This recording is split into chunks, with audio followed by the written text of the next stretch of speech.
One night, King Belshazzar of Babylon invited 1,000 noblemen to a great banquet, and they drank wine together.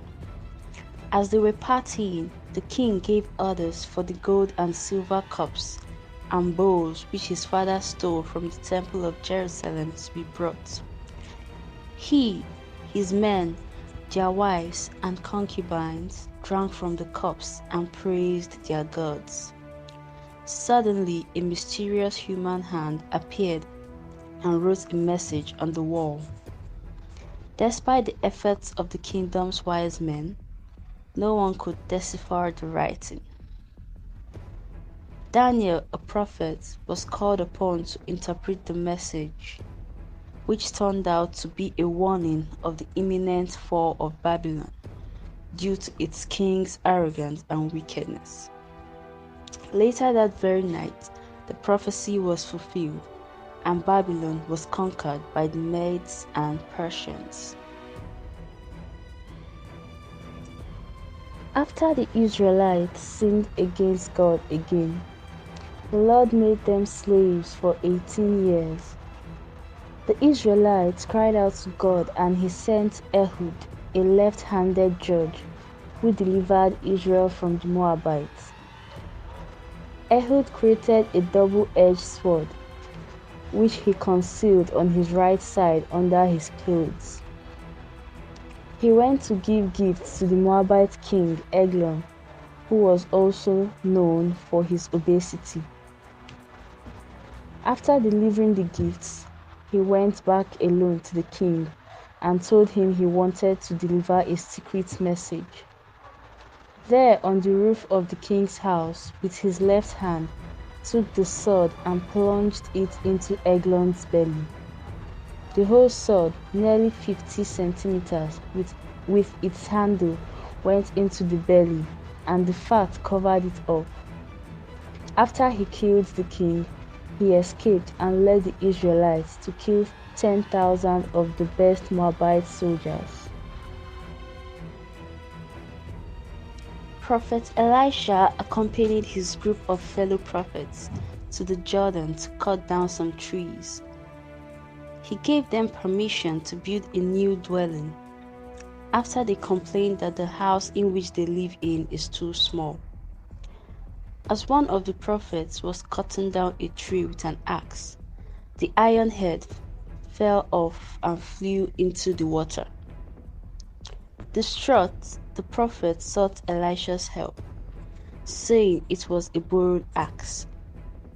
Elisha then cut a stick, threw it in the water, and miraculously the iron axe head floated to the surface of the water, allowing the prophet to retrieve it. This story is a lesser-known miracle in the Bible that demonstrates Elisha's God-given power.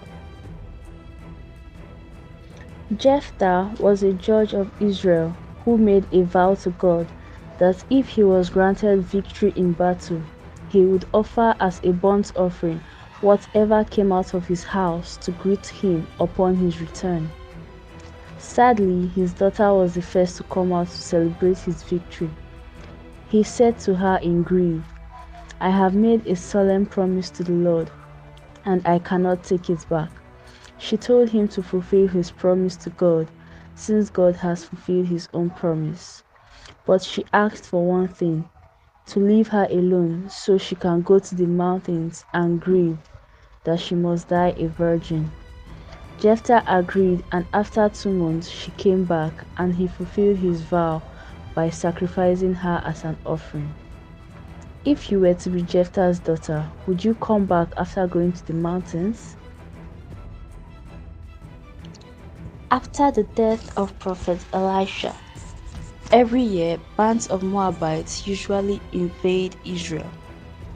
Once during a funeral, one of these bands were seen, and out of fear, the people threw the dead man's body into the grave of the prophet Elisha and ran off. As soon as the dead man's body touched Elisha's bones, he came back to life and stood up on his feet. This miraculous event demonstrates the power of God working through Elisha even after his death.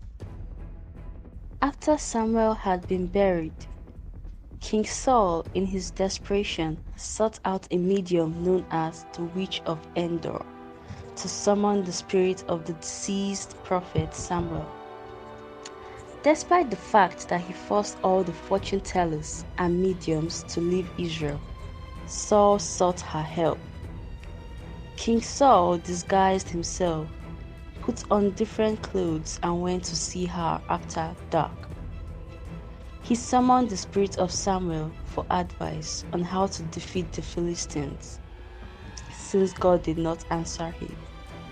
Surprisingly, the witch was successful in summoning Samuel's spirit, and he prophesied about the death of Saul and his sons by the enemy, the Philistines. This story raises questions about the nature of mediumship and the afterlife. Some men from Jericho met Prophet Elisha and told him that the water is bad and causes miscarriages.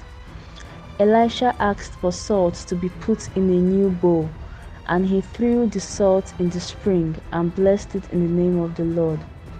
The water became pure and did not cause any miscarriages even till this day. Elijah left Jericho for Bethel, and some boys came out of a town and made fun of him because he was bald.